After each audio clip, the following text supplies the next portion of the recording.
భారత ప్రధాని నరేంద్ర మోడీ గారు నవంబర్ 25వ తారీఖున అయోధ్యలో రామాలయ శిఖరాగ్రంలో కాషాయ జెండాను అధికారికంగా ఎగరవేశారు. ఈ సందర్భంగా ఆర్ఎస్ఎస్ చీఫ్ మోహన్ భగవత్ గారు కూడా ప్రధాని నరేంద్ర మోడీ గారితో కలిసి ఉన్నారు. చారిత్రాత్మక ధ్వజారోహణ కార్యక్రమానికి ముందు శేషావతార్ ఆలయంలో ప్రార్థనలు కూడా జరిగాయి. 10 అడుగుల ఎత్తు 20 అడుగుల పొడవు గల లంబకోణ త్రిభుజాకార జెండాలో శ్రీరాముని తేజస్సు పరాక్రమాన్ని సూచించే ప్రకాశించే సూర్యుడు కూడా ఉన్నాడు. కోవిదార్ చెట్టు చిత్రంతో పాటు ఓం అనే శాసనం కూడా ఉంది.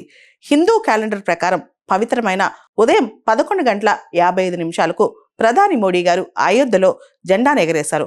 ఈ సమయం శ్రీరాముడి జన్మ నక్షత్రానికి అనుగుణంగా ఉంటుందని చెప్పి కూడా పురోహితులు చెప్తున్నారు. ప్రధాని ఎగరవేసిన ధర్మ జెండాను రాముని ఆలయం కోసం ప్రత్యేకంగా రూపొందించారు. అయోధ్యలో కాషాయ జెండా ధ్వజారోహణ కార్యక్రమం సందర్భంగా మోడీ గారు అద్భుతమైన స్పీచ్ ఇచ్చారు.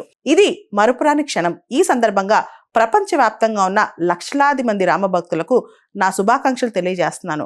ఈరోజు నేను ఆ భక్తులందరికీ నమస్కరిస్తున్నాను మరియు రామాలయ నిర్మాణానికి సహకరించిన ప్రతి దాతకు నా కృతజ్ఞతలు తెలియజేస్తున్నానని చెప్పి మోడీ గారు చెప్పారనమాట. రాబోయే శతాబ్దాలు, వేల శతాబ్దాలుగా ఈ ధర్మ జెండా శ్రీరాముని ఆదర్శాలను, సూత్రాలను ప్రకటిస్తుంది. ఈ ధర్మ జెండా సత్యమే గెలుస్తుందని, అసత్యం గెలవదని ప్రకటిస్తుంది.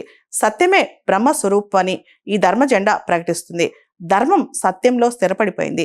జీవితాన్ని కోల్పోవచ్చు కానీ మాటలు విరగకూడదు, అంటే చెప్పినది చేయాలి అనే స్ఫూర్తిగా ఈ ధర్మ జెండా మారుతుందని చెప్పి మోడీ గారు పేర్కొన్నారు.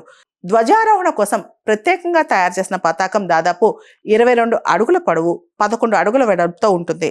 161 అడుగుల ఎత్తుతో నిలిచిన మందిర శిఖరం, 42 అడుగుల ఎత్తున పతాక స్తంభం దృష్టిలో పెట్టుకుని ఈ పతాకాన్ని సిద్ధం చేశారు. అయోధ్య రామ మందిరంపై ప్రధాని మోడీ కాషాయ జెండాను ఆవిష్కరించారు. అనంతరం మాట్లాడుతూ భావోద్వేగ ప్రసంగం కూడా చేశారు. ఎన్నో ఏళ్ల సంకల్పం ఈ రోజున నెరవేరిందని చెప్పి కూడా మోడీ గారు చెప్పుకొచ్చారు. ధ్వజారోహణతో ఎన్నో ఏళ్ల నాటి గాయాలన్నీ మానిపోయాయని కూడా ఆయన చెప్పారు.